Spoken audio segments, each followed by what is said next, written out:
السلام عليكم ورحمة الله وبركاته. عارفين تيشيرت مين ده؟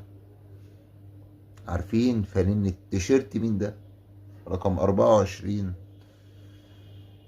اللي يعرف تيشيرت مين ده واللي فاكر تيشيرت مين ده، واحد من أعظم لعيبة الزمالك وأخلص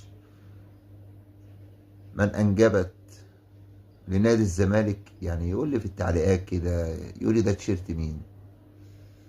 وأنا عارف إن في ناس كتير عارفاه. رقم 24 والتيشيرت ده يعني عندي من زمان، من 2007 تقريبا او 2006، يعني من زمان ولسه محتفظ بيه لحد دلوقتي. الهداف التاريخي لنادي الزمالك اظن كلنا عارفين، ويا ريت نكتب يعني اسمه في التعليقات. النهارده قاعد بتفرج يعني على الزمالك وزد في كاس الرابطه، وقاعد والله بتفرج، يعني الواحد قرفان ومخنوق، يعني بيتفرج وخلاص. هنعمل ايه؟ طيب ده الزمالك برضه عشقنا، بس خلاص الواحد بطنه وجعته والله العظيم. ادينا مش مشينا احمد عبد الرؤوف وجبنا معتمد جمال. اي نعم لسه اول مباراة وما نقدرش نحكم عليه، بس احنا عارفين الكابتن معتمد جمال، وكان لسه ماشي من قريب مش من بعيد يعني، وكان بيدرب الزمالك وجه ومشي يعني. الزمالك بقى حكل تجارب، مجلس الادارة عمال يعك يعك يعك، والله بيعك.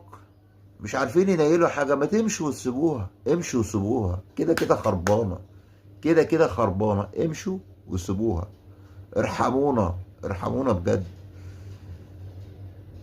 ان شاء الله بعد عودة المنتخب، سواء خد البطولة او ربنا يكرم طبعا وياخد البطولة، وهنرجع للدوري تاني، وهنرجع. شكلنا هيبقى عامل ازاي؟ شكلنا هيبقى عامل ازاي؟